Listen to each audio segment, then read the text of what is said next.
Alors d'abord, merci d'être venu pour ce cercle de conversation. Donc le cercle de conversation, c'est un cercle que j'ai mis au point il y a 2 ans, autour du fait que si on ouvrait un lieu de théâtre, le lieu de théâtre, c'est d'abord un lieu de parole.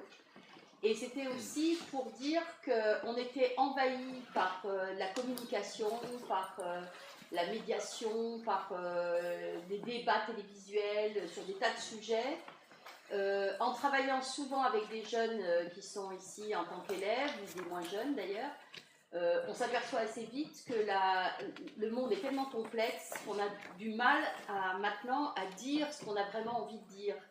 Donc on essaye d'inventer ici des prises de parole qui soient des prises de parole risquées de chacun, c'est-à-dire qu'on fait venir aussi des auteurs qui doivent nous dire pourquoi ils écrivent et qu'est-ce qu'ils écrivent et pourquoi et comment ils parlent du monde. Des auteurs contemporains, mais aussi des poètes, des performeurs, et aussi des gens, on va dire, de la société civile, entre guillemets. Donc des gens qui ne viennent pas forcément au théâtre tous les jours et qui viennent dans ce lieu de parole qui est quand même un peu étrange pour un... Enfin, c'est rare de voir des réflexions, des débats à part à Paris ou dans certains théâtres où on peut vraiment parler de choses qui nous importent de la société civile, enfin des sujets de la société. Bon, alors, le cercle de conversation, il y a 2 cercles, c'est cercle au pluriel. Il y a donc le cercle des parlants et le cercle des gens qui écoutent dans un premier temps. Dans le cercle des parlants, il y a une règle fondamentale, c'est-à-dire on n'est pas là pour faire du discours. On n'est pas là non plus pour dire, voilà, tout ce que je sais ça, avec nos certitudes. On est là plus pour réapprendre à penser en collectif. L'idée, c'est ça, c'est réapprendre à penser en collectif. Donc, ces personnes qui sont là, on les a invitées, enfin, c'est Jean-Christophe qui fait partie du conseil d'administration, Jean-Christophe Agnel, qui les a invités parce qu'il était plus à même que moi de connaître des gens sur ce sujet-là. Moi, j'ai invité aussi une personne qui est Philippe Houdet, mais l'important étant que ces personnes-là se laissent aller à dire quelque chose au départ, comme ça, de ce qu'ils ont envie, comment ils ont envie d'aborder le sujet, et que les autres peuvent reparler en rebondissant sur ce qu'ils ont dit, mais ils ne sont pas obligés de rebondir d'abord d'une, et surtout ils ne répondent pas, c'est-à-dire qu'ils ne sont pas dans un rapport de j'ai dit ça, tu as dit ça, voilà. On ne se renvoie pas la balle, c'est chacun dit ce qu'il a à dire. Si ça nous fait penser ce que dit l'autre, alors on continue sur ce que dit l'autre. Mais on le laisse finir et on n'est pas dans la contradiction. Voilà, c'est pas ça qui compte. Il y aura une pause dans 1h30, en gros, il y aura une pause. Dans cette pause, il ne s'agira pas de poser des questions pour vous, qui êtes derrière, dans le 2e cercle, mais il s'agira, si vous avez envie, de rentrer dans le cercle parce que vous avez quelque chose à dire. Soit parce que ce qu'ils ont dit, ça vous a fait penser, et que vous avez aussi quelque chose à dire, soit il n'y aura pas d'autres paroles, mais c'est pas grave. Ce qui est important, c'est qu'on pense ensemble. C'est une expérience, il faut le vivre comme ça. Voilà. Jean-Christophe, il va présenter quand même les gens pour savoir qui sont ces personnes-là dans ce cercle-là, dans ce premier temps.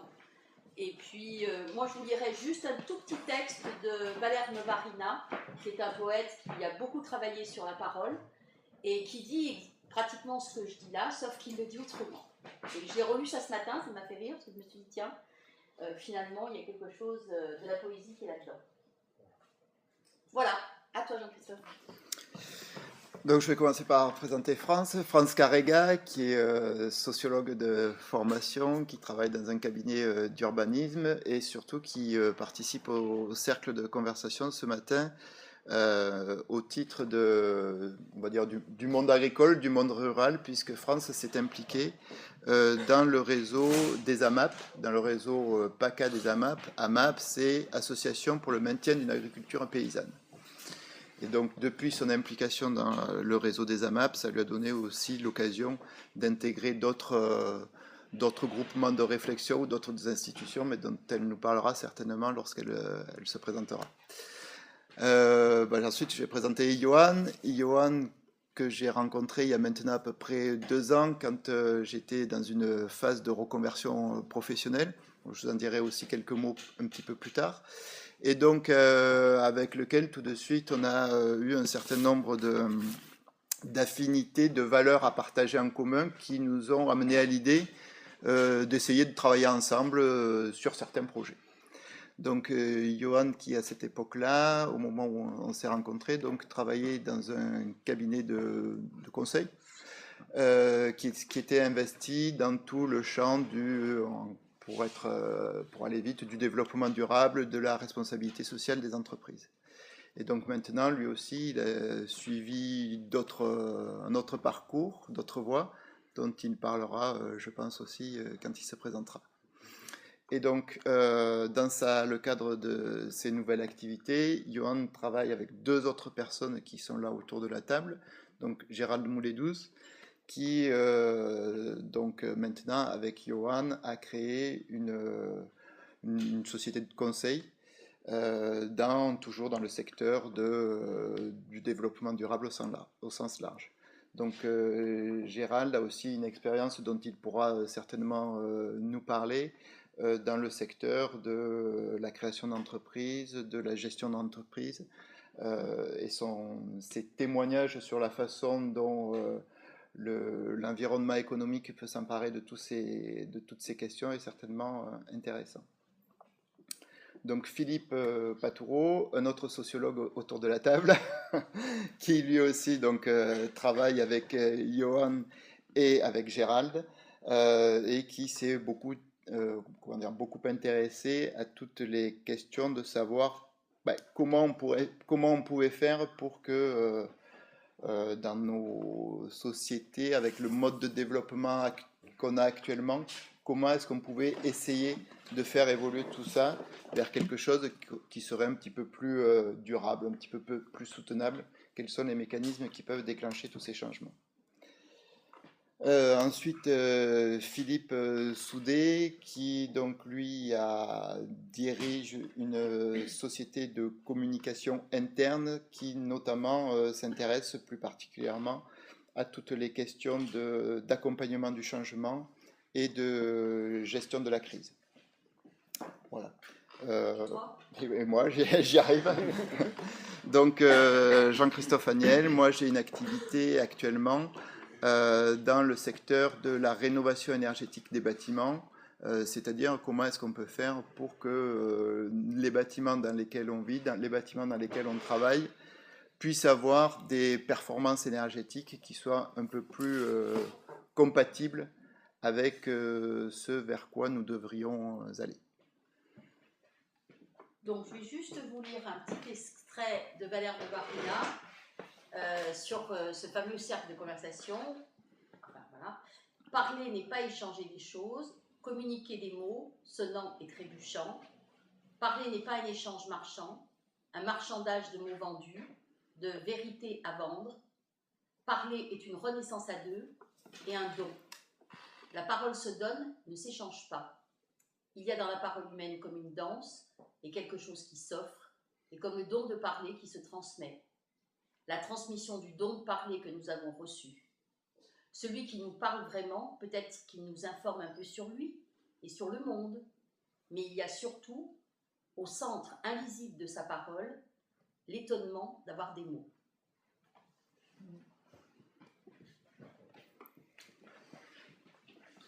Voilà. Donc le cercle démarre. Soit. Entre en matière.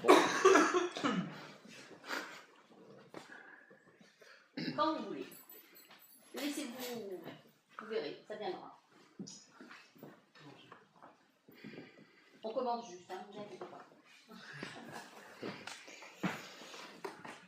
Bon, donc moi je vais peut-être juste commencer en essayant d'expliquer ce qui m'a amené à avoir l'activité, la nouvelle activité dont je parlais il y a quelques minutes. Pourquoi j'en suis venu à remettre en cause de façon assez importante ma carrière, mon activité professionnelle. Donc en fait, moi, je crois qu'une partie de cette évolution s'explique aussi par mes racines, on va dire. Moi, je suis né dans un territoire rural, pas très loin d'ici, dans le sud de Ardèche. Et donc, toute l'enfance que j'ai passée dans ce milieu rural, dans ce monde agricole, je crois m'a donné la chance quand même de m'apercevoir que tout ce qui nous entoure, eh ben, c'est quand même, si on essaie de comprendre un petit peu comment ça marche, on est vite fasciné par tous les mécanismes qui ont été déployés par les êtres vivants pour s'adapter au cours des temps, etc., etc. On est un peu fasciné par cette capacité à savoir surmonter des crises qui peuvent être climatiques, s'adapter à de nouvelles conditions. Moi, c'est quelque chose qui m'a assez tôt beaucoup intéressé. En plus, j'ai aussi eu la chance de côtoyer ou de vivre avec, à proximité de mes grands-parents, d'une arrière-grand-mère, et c'est vrai que j'ai été mis très tôt au contact de toutes ces réalités du fonctionnement en fait de toute la nature qui nous entoure. Et je crois que c'est de là un peu qu'est venu cet attrait pour tout ce qui est le monde vivant, la beauté du monde vivant, sa préservation. Ensuite, là aussi, je crois que c'est un peu dans le droit fil de tout ça. J'ai entrepris des études d'ingénieur en agriculture, donc toujours cet attrait pour, on va dire, pour le monde vivant qui nous entoure. Et donc là, j'ai encore découvert que décidément tout la beauté du monde vivant qui nous entoure. Voilà, et puis après, donc on va dire les hasards de la vie ont fait que j'ai exercé différentes professions, dans un premier temps dans le secteur agricole, et puis après, là aussi par hasard, j'ai commencé à travailler dans les collectivités territoriales, milieu dans lequel j'ai pris plaisir à travailler, d'abord dans une toute petite commune et puis dans une institution un peu plus grande, puisque c'était le Conseil général des Bouches-du-Rhône. Et donc voilà, au bout de 20 ans de vie professionnelle, j'ai commencé à remettre, pas à remettre en cause, mais à avoir envie de donner un peu plus de sens à l'activité professionnelle que j'avais. En même temps, je pense que c'est peut-être pas comme indifférent à cette évolution, mais j'ai eu un premier enfant. Et donc ça, plus différentes rencontres que j'avais pu faire au cours des années qui avaient passé, m'ont incité un peu à revenir à ce qui m'a toujours intéressé, c'est-à-dire de savoir quelle pouvait être notre action pour essayer de faire en sorte que l'environnement dans lequel on vit et qui est indispensable à notre vie soit, si on peut, préservé et qu'on ne l'abîme pas trop. Et donc, à ce moment-là, on était, comme on l'est toujours d'ailleurs, confronté au grand défi du changement climatique et de toutes les conséquences du changement climatique sur notre vie. Et c'est assez naturellement, donc, j'ai décidé de me former et de me reconvertir dans le secteur de la rénovation énergétique des bâtiments. Donc ça, tout à l'heure, je vous disais en 2 mots à quoi ça correspondait. Voilà un petit peu mon parcours, voilà comment je peux essayer de lui redonner, je pense, une certaine logique. Je ne sais pas si ce qui m'a fait faire ces choix-là correspondent à ce dont je viens de parler, mais il me semble que, dans tous les cas, ça me paraît être les raisons qui font qu'aujourd'hui j'ai fait les choix professionnels que j'ai faits. Voilà pour une rapide présentation de mon évolution. Une chose, vous n'êtes pas obligé de vous présenter tous. Ce qui est important, c'est peut-être dans ce que vous avez entendu, il y a peut-être quelque chose qui vous fait rebondir. Moi, c'est le sujet des racines qui qui m'intéresse beaucoup parce que moi, ce que je comprends de ce que je suis aujourd'hui, c'est qu'il y a eu comme ça des vecteurs dans ma vie, surtout au tout début, hein, je ne suis pas très vieux, des petites choses qui font que, des influences qui font que, à un moment, quand tu regardes, quand tu te retournes, puis tu regardes un peu derrière, tu comprends en fait ce qui s'est passé quelque part, et tu arrives à décoder un petit peu les passages voilà, qui t'ont mené ici. Bon, pour moi, ça a été plusieurs choses. Une première chose, c'est un environnement exceptionnel, là où j'ai grandi. Je m'en aperçois aujourd'hui un peu plus chaque jour. Il y a évidemment l'influence de la famille. Donc avec une famille qui est construite autour de la sociologie, de la compréhension de la famille, de la compréhension du monde, la compréhension de la société, essayer de chercher comme ça tout le temps à comprendre et à décoder. Et à côté de ça, moi ce que je perçois aussi de tout ça, c'est que très vite, je me suis pas mal posé de questions à moi en me disant mais finalement qu'est-ce que tu veux faire de ta vie. Ça a été très vite le fil conducteur que je n'arrive pas à quitter quoi. Et très souvent je me questionne quoi.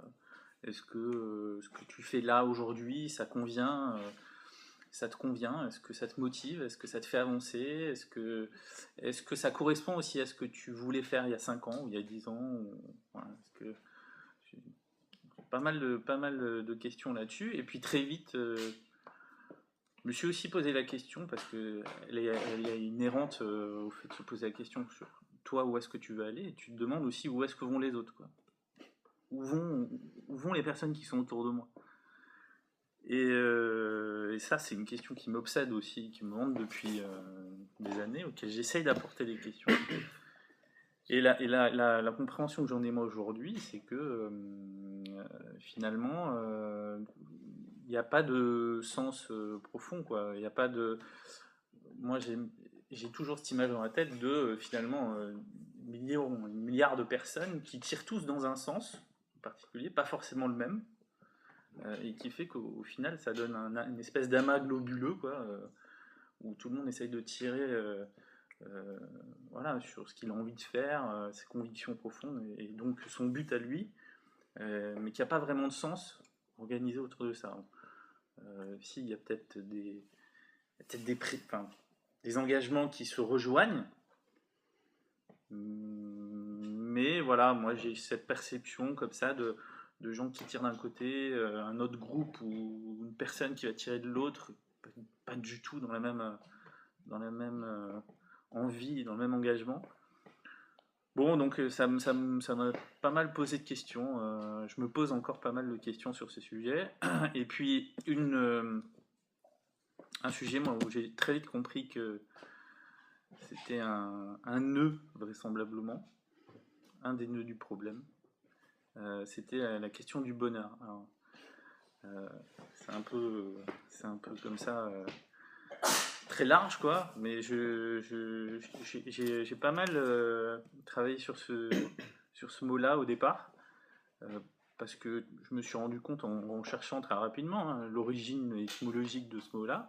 Le bonheur en fait c'est une accumulation, quoi. Alors déjà ça commence par là, une accumulation. Bon, bonheur on accumule. Qu'est-ce qu'on accumule? Des satisfactions. Plusieurs satisfactions égale le bonheur, quoi.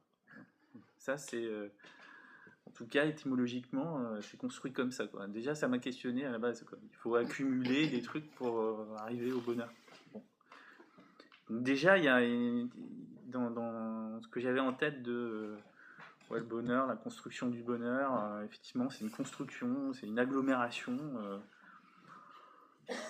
Donc finalement, tout ça se construit et puis chacun arrive à sa forme de bonheur, ou pas d'ailleurs, ou tend à essayer d'y aller. Ce que je perçois moi du problème par rapport à ce bonheur-là, c'est que Pour arriver au bonheur, il nous faut aujourd'hui, d'après ce que je comprends, un nombre de plus en plus important de satisfactions immédiates, qui peuvent passer par plein de trucs. Moi, ce que je vois aujourd'hui, à mon sens, c'est plutôt qu'il y a une accumulation de satisfaction de choses physiques, quoi. J'ai eu la dernière PlayStation 3, c'est une satisfaction, et puis éventuellement je suis satisfait pendant 1 heure, et puis très vite il va me falloir autre chose pour avoir une deuxième satisfaction, et puis ainsi de suite, essayer de capter comme ça un ensemble de satisfactions qui fait qu'à un moment peut-être je vais être heureux. Et ça m'a posé pas mal de... Je me suis posé pas mal de questions aussi sur... mais finalement, comment ils faisaient il y a...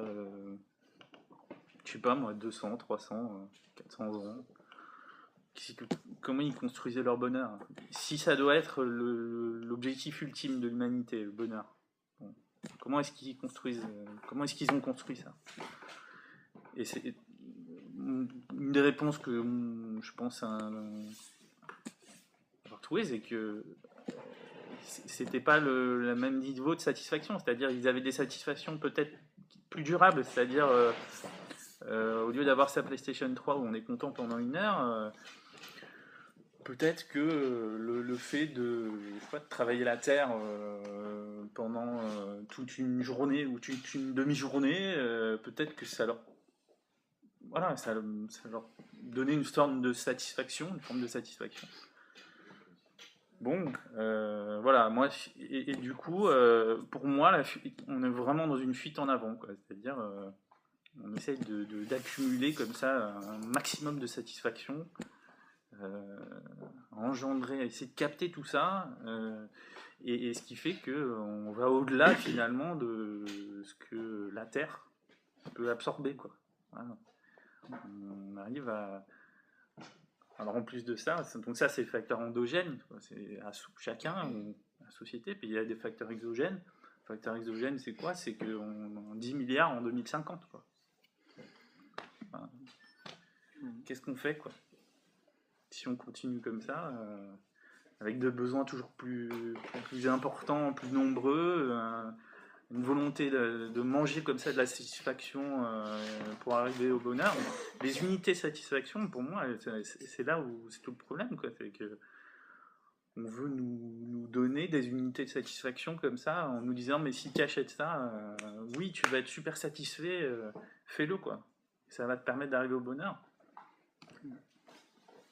Bon, voilà, moi où j'en suis de ma réflexion depuis le départ.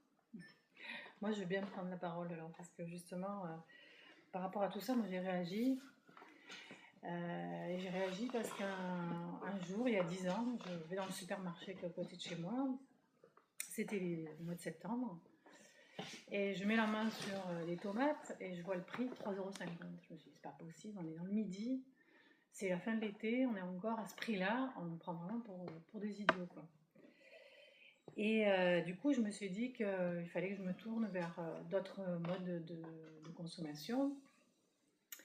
Et quelques mois auparavant, j'avais lu dans la presse l'existence d'un autre mode de fonctionnement qui s'appelait notamment les AMAP. Donc, je ne sais pas si tout le monde sait ce que ça veut dire, mais donc l'Association pour le maintien de l'agriculture paysanne, c'est un partenariat en fait qui se fait entre un groupe de consommateurs et un paysan qui s'engage à produire pour ce groupe de familles pendant 6 mois, 1 an ou plus. Et donc l'échange est complètement direct, que ce soit l'argent ou les légumes, dans un sens et dans l'autre. Et donc j'ai cherché, dans mon quartier j'ai trouvé un groupe comme ça, je m'y suis inscrite et j'ai donc complètement changé de mode de fonctionnement, notamment d'achat, mais aussi en fait de relation aux autres, quoi, en fait, à travers cet acte de consommation malgré tout, quand même. Donc on se rencontre une fois par semaine, on bavarde avec le paysan, on sait où il en est, ses problèmes, ses satisfactions, Mais aussi, on rencontre plus ou moins ses voisins, en fait, et on tisse des liens comme ça, de quartier, on va dire, à travers cet acte donc d'achat-échange, on va dire. Bon, en plus, peut-être pour revenir sur le thème actuel là, d'aujourd'hui, en fait, ces légumes sont bio et du coup, pour moi, c'est aussi important de manger correctement, mais aussi à travers ça, de participer un tout petit peu en fait, à la préservation indirecte de l'environnement, puisque la culture biologique est quand même plus respectueuse que l'autre, bien entendu. Et de fil en aiguille, je me suis, dans cette AMAP, je me suis impliquée en fait, je suis rentrée au conseil d'administration. Et notre souci, c'était qu'il y avait de plus en plus de gens qui voulaient en fait adhérer à ce système dans notre quartier. Et on avait une liste d'attente qui était du double de ce qu'on pouvait en fait, que ce que notre paysan en fait pouvait produire. Donc on a commencé par créer un autre groupe et on s'est dit on va chercher un paysan. On a trouvé un paysan, mais ce pauvre paysan, il n'avait pas de terre. Et de fil donc, on l'a aidé en raccrochant les morceaux du monde associatif, on va dire, à trouver une ferme et des terres pour s'installer.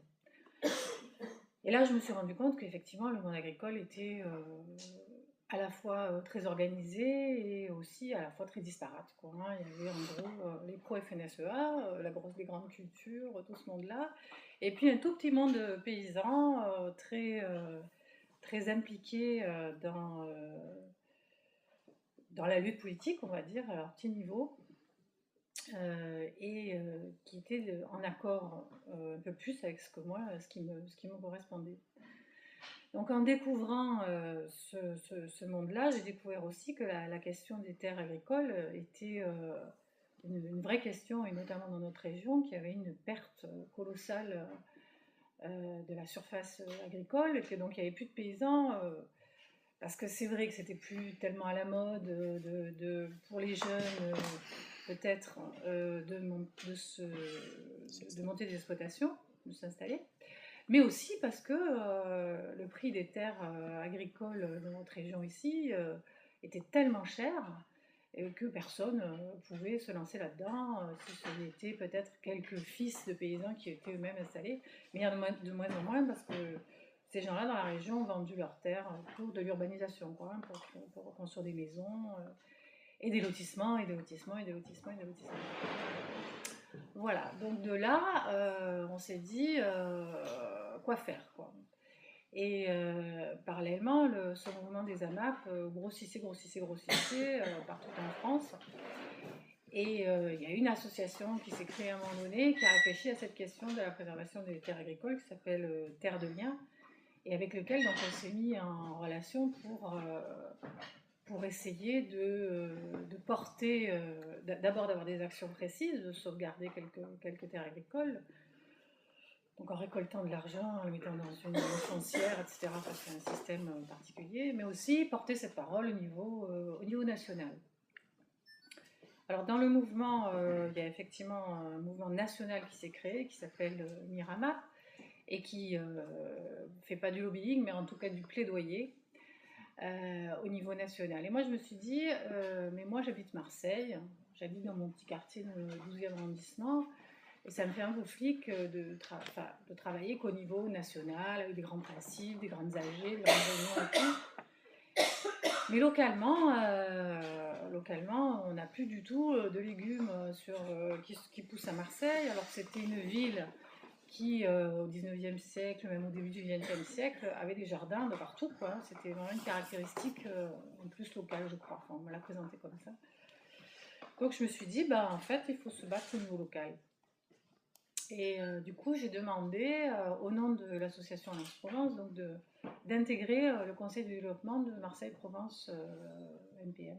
Métropole. Voilà, c'est ça. Donc le conseil de développement, c'est un organe de concertation de la société civile qui se rapprochent un peu des élus. Donc on se dit qu'en se rapprochant des élus, on va peut-être pouvoir leur parler un peu plus directement. Et qu'ils vont...